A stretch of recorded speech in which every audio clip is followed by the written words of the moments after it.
Welcome, everybody. Good morning. Thank you, panelists, for being here.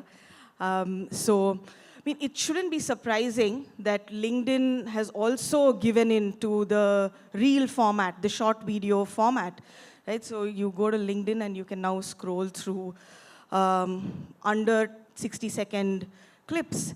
And so, this whole conversation of short and shorter, it's on the wall, right? There's no avoiding it. You have to play along. But then the question to news publishers is, okay, so what now? What do we do? So I want to come to you with that, Mehak. So what are you doing? So preferences are changing, right? What are these new preferences that publishers need to cater to? And what are you doing? Okay, hazard of sitting very close to the moderator to start first, but thank you everybody for having me here. Yes, news is, short and shorter news is getting shorter, more snackable. People are consuming it, in 60 seconds or less.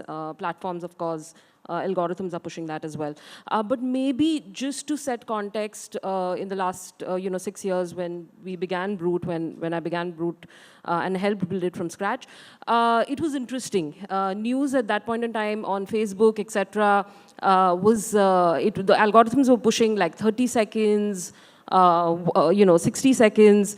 Anything less than 60 seconds. And so we've sort of come full circle because after a point in time, it started pushing, okay, 3 minutes content, do more content, which is 3 minutes.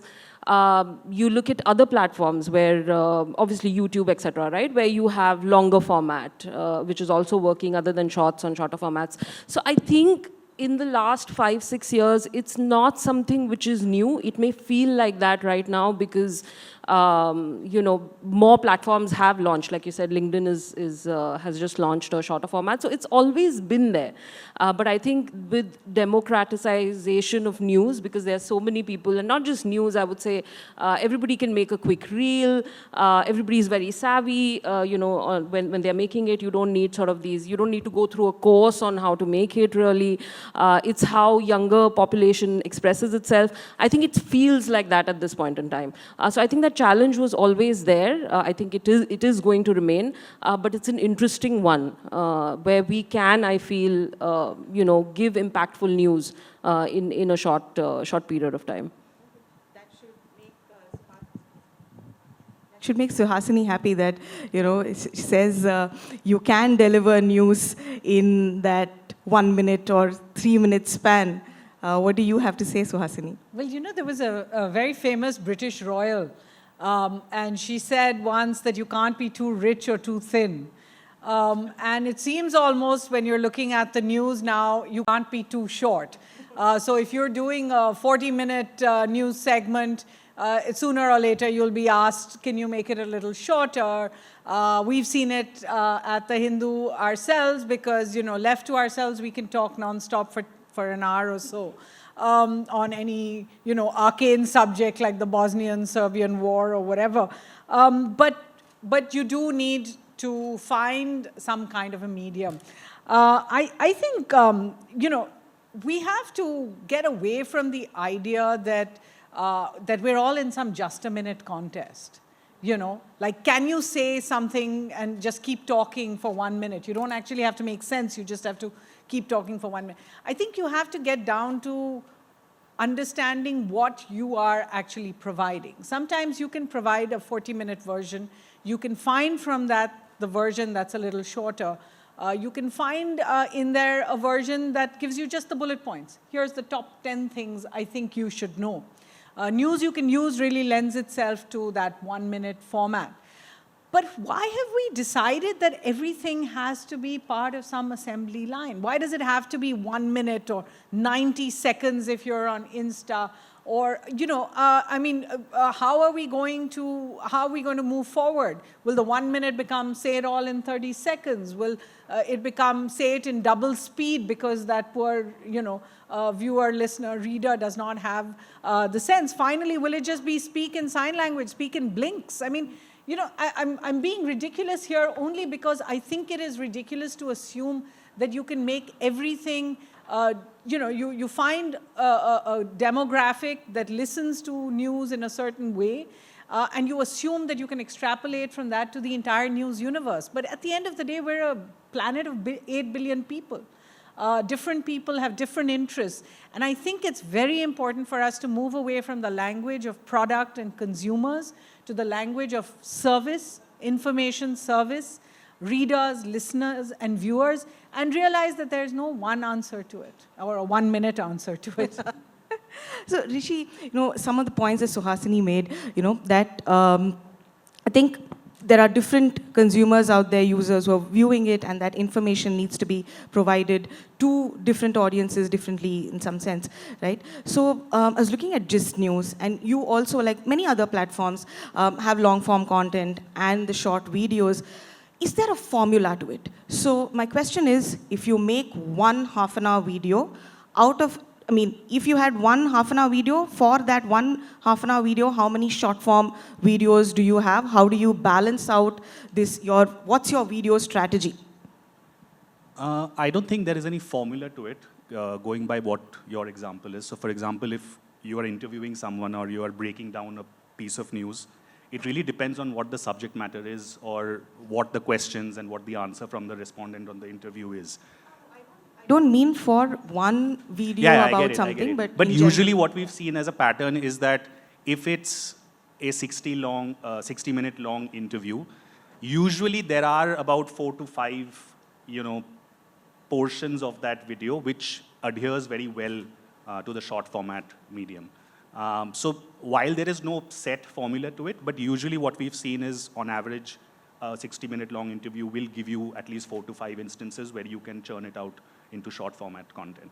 And is that something you follow? So every video that you make, you do then, slice it into little ones and then... So what we have done at Gist is that, while a lot of the programming that we do is, long format first, because we launched also just a year and a half back, so we were already in the middle of this explosion of short format content.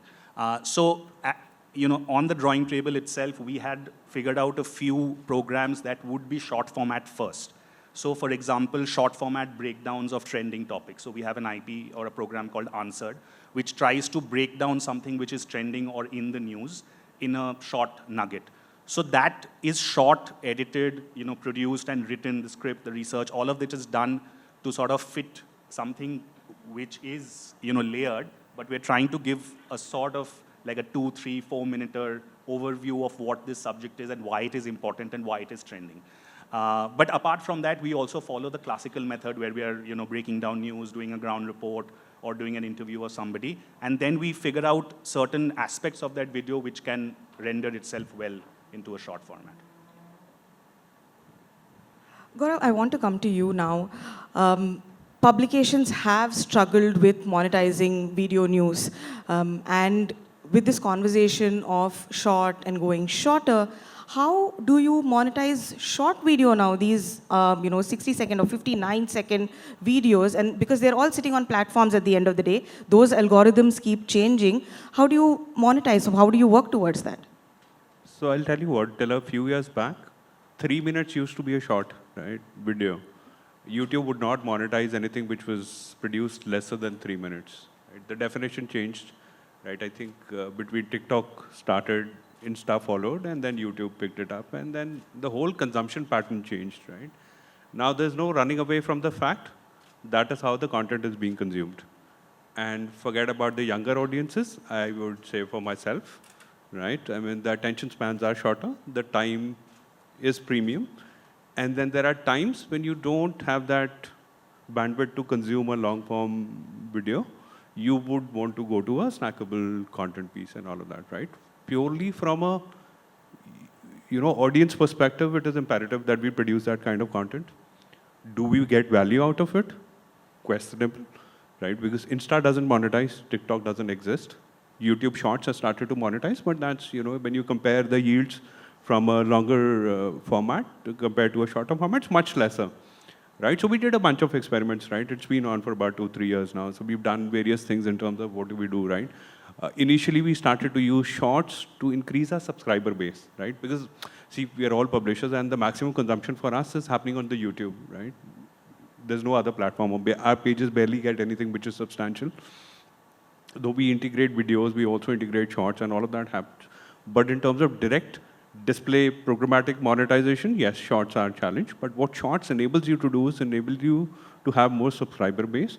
And then along with it, if you're into content marketing, you build content for brands, that just triggers another layer revenue line. But yes, if you're talking about a direct monetization that is happening on the shorts, that's always been a challenge, and I don't see any way around it, right? And shorts, and again, the definitions keep changing, right? I mean, the trend on Insta is now a 1 second or 2 seconder, right? All that happens is that, there's a caption at the top and there's somebody, just waving around, right? And then it's on the loop. So what you've done there is, for a 10 second, if somebody stops, you've gotten 10 views out of that, right? So, I mean, it is a ever-evolving, ecosystem, and we have to play along with it, right? Not everything that we do at the moment is being monetized. Everything that we've been doing till now is also not being monetized, right? So the challenges are another level. But, we all have to be creative, we have to be innovative and try and think how is it that we can make the most out of it. And shorts is one of those things, right? So imperative, we're creating it. From our strategy, do we create shorts standalone? We don't. Most of the programming, the long format programming that happens, that's from there we try and create. And also the content categories become important. News per se may not do justice in, like Suhasini said, 30 second, 1 minute. Doesn't do justice, right? You're here to study, to know more and get more information. Not possible. But snackable content, yes. Entertainment, yes. Few other categories, yes. That's how we are doing shorts. I actually want to ask each of you one quick question. How do you consume news and how much time do you spend on consuming video news in a day? Mehak? I'm in the business, so I would say 24 hours almost when I'm not sleeping. So I am consuming news, but I consume news on all platforms, which would be print. I still read 8 newspapers every morning. Okay, your day starts with print. Yes, Okay. with print and So is it across print the paper or an e-paper? the paper, but maybe Okay. I'm old school. So definitely 8 newspapers, always done it for ages. And video across all platforms. Television news is something which I have stopped watching.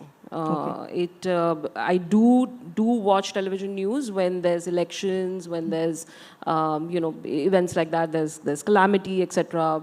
That's when I actively go and sort of switch on a television set to watch it. But otherwise, it's largely online websites and print. Rishi, what about you? How do you consume your news? On digital. Digital, and now because of smart TVs on YouTube. So, Okay. but on digital, it's a plethora. So it's from Reddit to Twitter to YouTube to, it's all across. Okay. So now on LinkedIn as well. On LinkedIn as well. Gaurav, what about you? What do you do for news? Again, I'm a very old school person, so it starts with the newspaper in the morning, and then there's the digital feed and the platforms that I've born and brought up on, right? And for last few years, I've worked for 2 of those. So obviously, publisher platforms for the information that I need from authentic source base, right? And then there are other platforms, right? I love Twitter, and there's a reason, because you get the left and right of everything that is happening, right? There are 2 people fighting, and I love that. So it just gives you that a complete perspective. It completes that circle, right? And then on the information piece, my biggest source is YouTube, right? That's where you find diversified topics. You can choose to go in depth. You can choose to length and breadth of how you want to consume it. That gives you that freedom. But yes, if you have to tell you, out of if I'm spending 100 minutes, probably 70-80 minutes would be on the text and on the publisher platforms that I follow. Suhasini, what about you? I'd agree with Gaurav and Mehak. Actually, I don't watch TV news anymore, and I worked in TV news for 20 years. So it's been a wrench for me to realize that format of the news is just no longer working, because the idea of either being able to sit in front of a television is just a luxury, especially when things are available on your mobile. The second thing is appointment viewing has gone away. Even if I do want to watch something that is on television news, I'll wait. I mean, I have actually, decided not to watch the Kamala Harris interview in total until I can watch it, all together in flow. But I've seen the shorts already, and it's out on Twitter or X as it's called now. I think I spend much more time next because as a journalist, we use it as a ticker service. So, so long as you follow all the right, handles, you actually get a very, very good product which you have curated yourself. Unlike the shorts, I know that those are very popular, and our marketing team has given me all kinds of figures which I should share that say things like 79% of viewers people view their news on a smartphone. Between 21 and 24, 71% got their news online. As you do, compared to 40% in print. So again, if television news is going away, I am conscious, and I think our editors are conscious that a physical newspaper, maybe as Mehak said, we've all put the rider, it's the old school of thought. There's one very interesting thing when it comes to short, and I would really urge, especially the people in this room, to try and shift the paradigm a little bit. We've gotten too used to the idea that what gets you the maximum reach, what gets you the maximum eyeballs. I think we should start working a lot more on what gets you the maximum engagement. Because I can't, as the Hindu journalist, appeal to the entire world. That's not going to happen. The idea that you use this new technology to know your reader, to know your viewer, to know your listener, to know how they're taking in content. I listen to most of my podcast content. In fact, I listen to video as well, because I'm not watching it, when I take my dog for a walk. So I know that I have 1 hour where I can just listen to a podcast. And so I choose and curate what I'm going to listen to every day. And the final point I wanted to give as an example, Gaurav, you were saying about the idea that you have to go with where the market is. At one point, the Hindu's editors walked into the newsroom to talk about what they had learned from the digital audience. And it was a revelation. They found that actually people were not coming, unfortunately yet, maybe they will, to the Hindu's website for the breaking news. They were not coming to websites perhaps at all. Maybe they were just going to television when someone dies or something big happens. Maybe that's where they're going. But they were coming to the Hindu for the best obit, the best op-ed on a subject, the best analysis on a subject. So the decision was the counter to what everyone else in the market was doing, where you were being told, write 500-word stories or less, 300-word stories. I know journalists who, their entire day of reporting is 150 words or less. We were actually being told, write the 700-800 words if you like. We will decide. We can put, according to how much space we have in the newspaper and the ads and all of that. We may only use 500-600 words in the paper. We'll use the rest online. So I think what we have to do is take control of technology, not let technology tell us, here are the eyeballs, this is where they're going. So everybody, like a wildebeest stampede, has to go in that direction. Treat your reader, viewer, listener, and I don't use the word consumer, as a unique individual human being who has a mind and who knows what they like. So I really want to urge the shifting of the paradigm from this idea that, okay, where are the people, and let's just go there. I would like both Rishi and Mehak to kind of respond to that, because a lot of your content is actually short. And the question, I want to come to you with is, in the quest to go after larger number of subscribers, right? Because what Gaurav was saying is, while short may not bring in monetization, and there's possibly a branded content opportunity somewhere in the future, it is about being found on somebody's, discovered on somebody's feed, that, Brut does this, or Jist does this, this interests me, and therefore I'll give you a follow, and then maybe I'll watch a long-form interview later on. We're possibly catering to the lowest common denominator, and by doing so, are we diluting, the content, the news, the information that needs to be put out there? And how do you deal with it? Because you say you're consuming news on print, but you cater to that 60-second person. So that conflict, how do you resolve it within yourself, actually? No, thanks for that. It's a super great question and super important one that I would love to talk about. So I'll take a leaf out of what Suhasini has just said, and I always tell, it all depends on how you run your newsroom as a publisher. So people ask, okay, how long do you, for example, want this content to be, right? It doesn't work like that. it depends on what the news of the day is, what are the stories that you feel are very important to add value to viewers who are going to watch that.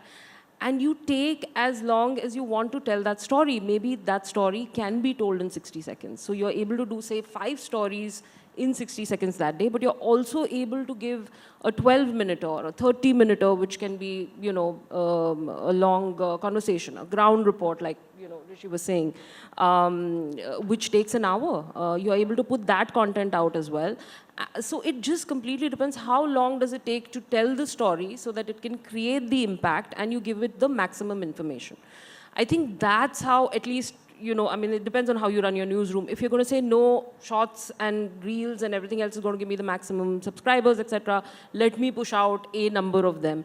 I don't think it works like that. It depends on how long it takes to tell the story. And then, of course, within that, you decide, I think this is the format or that is the format. Resolving it within myself in terms of newspapers, and I still tell at Brut, for our reporters, everybody, I tell them, please read newspapers if it's not the physical one. I mean, you know, on a website. In fact, whenever we are conflicted about what is the right designation or a particular spelling, which is very, very important, my newsroom knows to look at the Hindu. The Hindu, right? It's always a Hindu. What does a Hindu say? If it's international stories, you know, there are certain publications to get it right. I think that is really, really important. And I mean, with newspapers, why it's not sort of a conflict is because newspapers have a 24-hour cycle. The chances of them not making a mistake are much better than what digital has in terms of just putting it out quickly, or what television had in terms of putting it out quickly.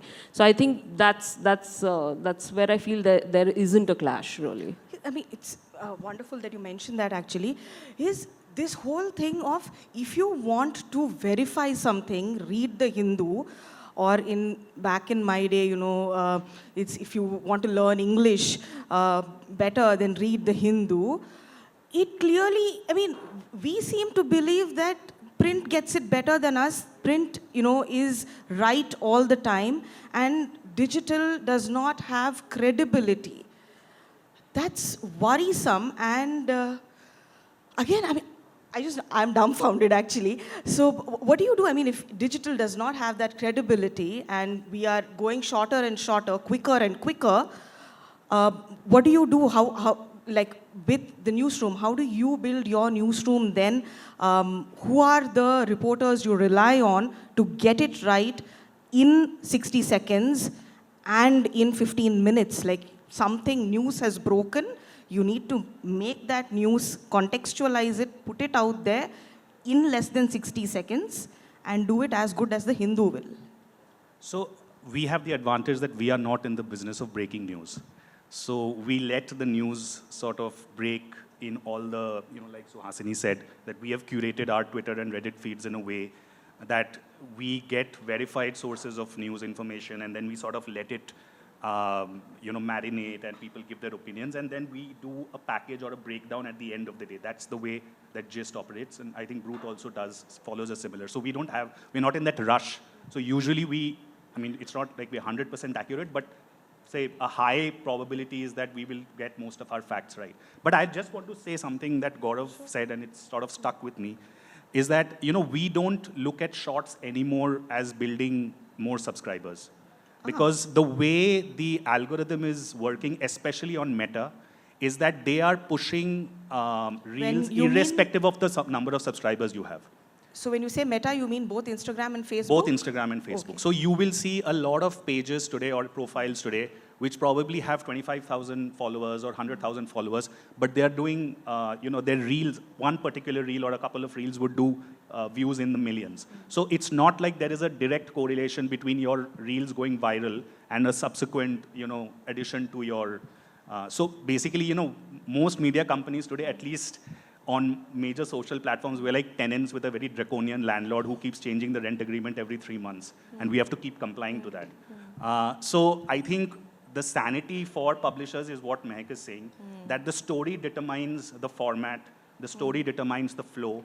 And yes, we have to be ubiquitous, we have to be present where audiences are present, but I don't think we can follow a set formula pattern that no, we have to do X number of views, or we have to cram something which is layered and nuanced into a 3-minute reel. So I think the story and what we're trying to say would determine what format we're going to use. Okay. How is it at Jagran? Because I think both Jist and Brut can have a longer news cycle, right? They can explain it a day later, and possibly a short or even a 1 hour long, 2 hour long video a day later on which is an explainer will make sense. People listen to it at maybe 2x speed, but they listen to it. But for daily news, what happens, and do you prioritize shorts at all for getting daily news out? Like I said, news doesn't have shorts. We don't, and clarification here that I don't know how it went out, but we ran an experiment a few years back where we wanted to see if producing shorts gets us more subscribers, and that on one platform, right? So that was an experiment, and we realized maybe it does, but is it adding value in the real life? Are those subscribers, consuming our long form content? Clearly, there wasn't much uptake. So now what we are doing is there is the long form content that gets into clips and shorts and all of that, and more from a discovery point of view, right? That's what we are doing. In the newsroom today, we don't, so most of our, if you go to a website, all pages have a, video integration. Now that video is the most closest one the algorithm picks up, and from our playlist gets the video plays there. If there is a special video that we, story video that we created, then it gets placed there and all of that. Explainers don't happen immediately, right?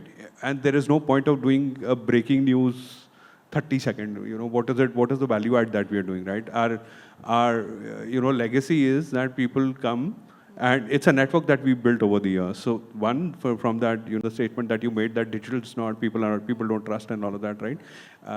It's for different reasons, right? Because everybody is creating content, everybody is putting their viewpoint, and everybody, the whole piece of misinformation, disinformation is pretty big on it. But not from publishers like us, right? There's a legacy of 80 years that takes care of it. The network that we have in terms of the sources for the news that we have is pretty well built over the years and all of that, right? It's completely trustworthy.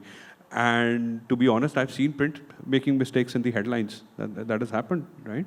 So, one, credible platforms, most, would have a Six Sigma sort of a, maybe more than that in terms of getting it right on whatever that they're putting. If at all there is something in, news, there is a clarity apology that goes out and says this is a correction. And it's human too if that slips through only once.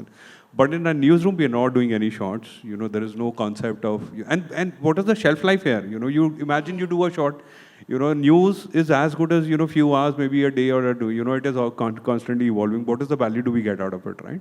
And video production is not an easy task to do, right? Writing a story relatively easier, less time consuming. There's no money involved.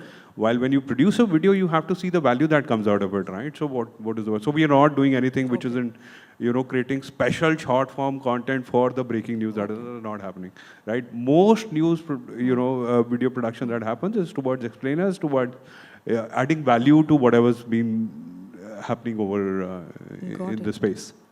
So Suhasini, your videos are explainers, right? And now they are about 10 to 15 minutes long, but there was a time when they were longer.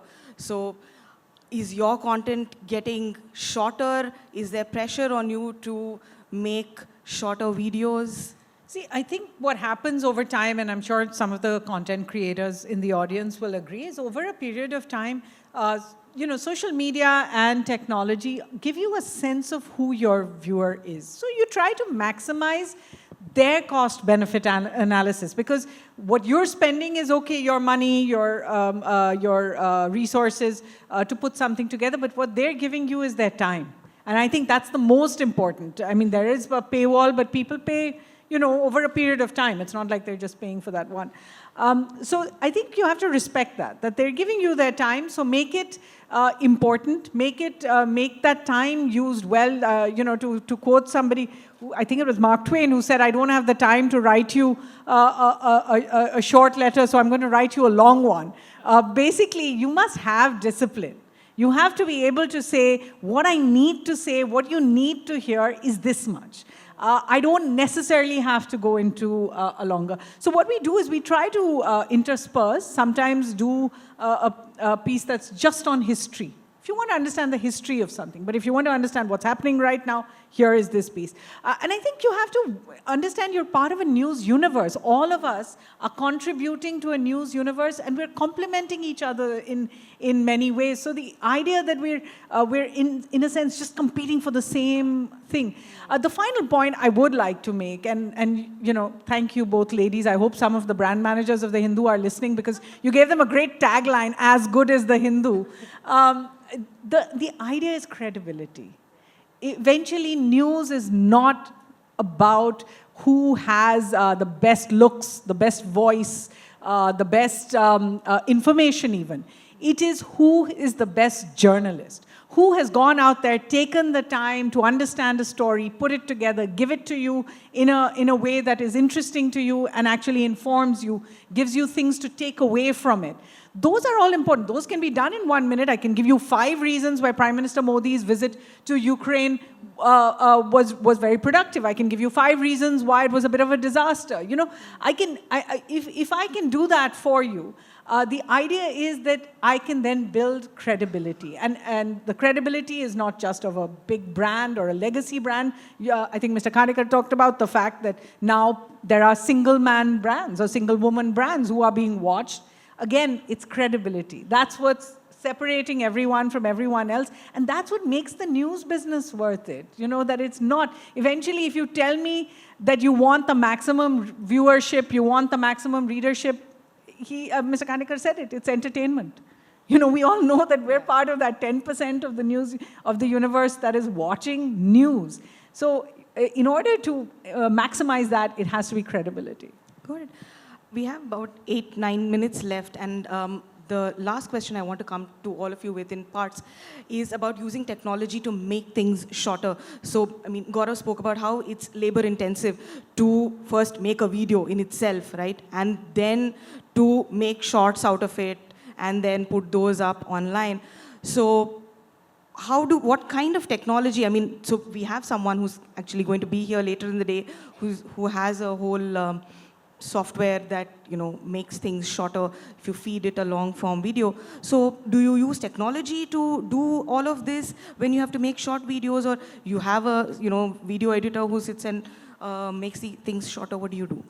Yeah, I'll actually draw a leaf from what Suhasini said on credibility and link it to technology on your question. So completely in terms of, you know, I think as publishers, how we stand out is credibility. So in terms of that, last year we ran about 5 or 6 corrections. I think maybe it was 6, not 5, last year for the whole year, which were largely, I think 4 were typos usually. So I think a lot of times people say, okay, we may have caught a particular video or news somewhere else, but if it's on Brut, it's true.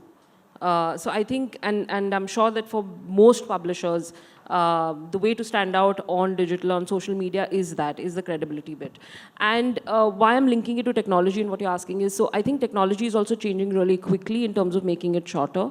Most of our producers now are, I would say, reporters are reporter influencers, and what I would say is that they are capable enough to shoot their own video, pitch their own story, shoot their own video.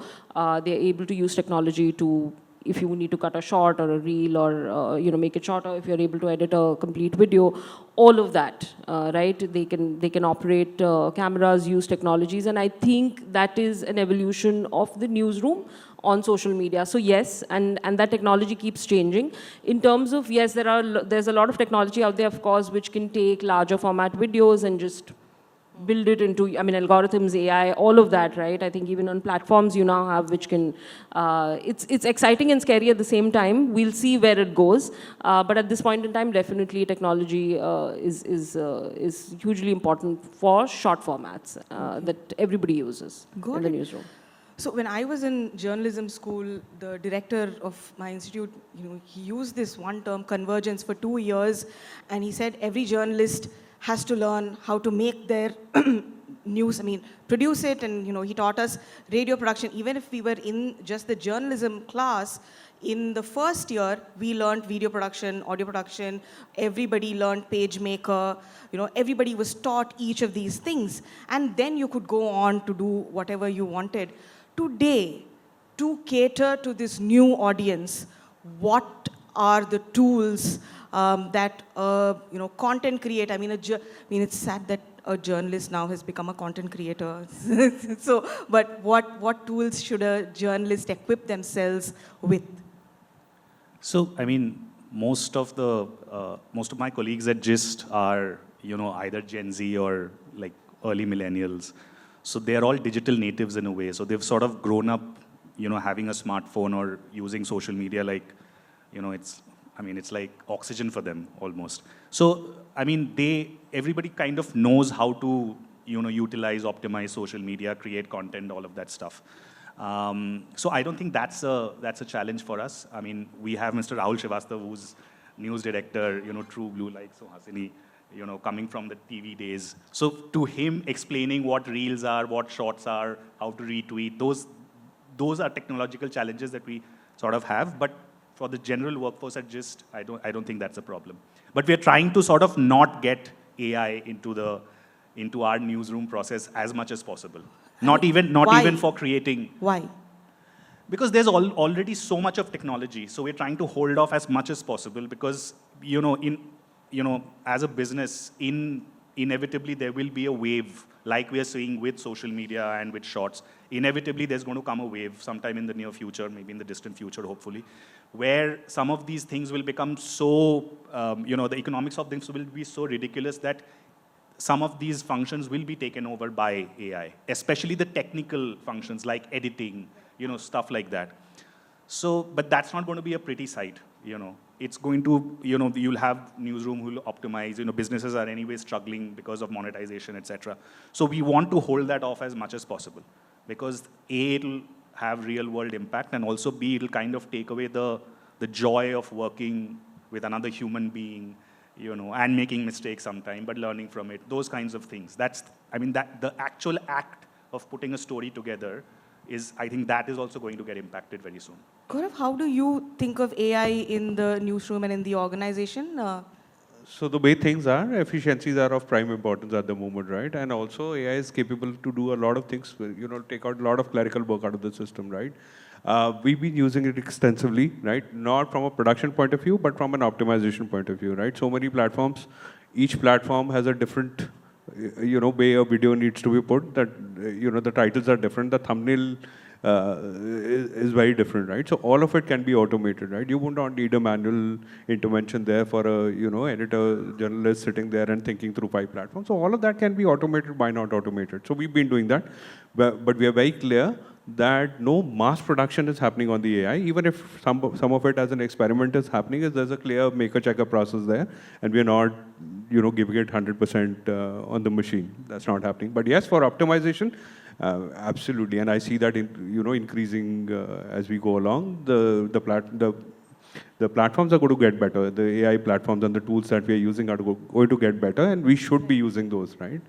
What happens with that is your quality is in control. The manual intervention is so much lesser, and there's so much more that you can do in that 8 or 9 hour shifts that people have to produce content, right? And the intent is not to produce more, but to produce better, and be more relevant to the platform, or have a better distribution in terms of whatever that you're producing, right? Again, news, if you're talking specifically news, it has a shorter shelf life, and somebody who's in the business would want that to be accessed on multiple platforms and more consumption to happen.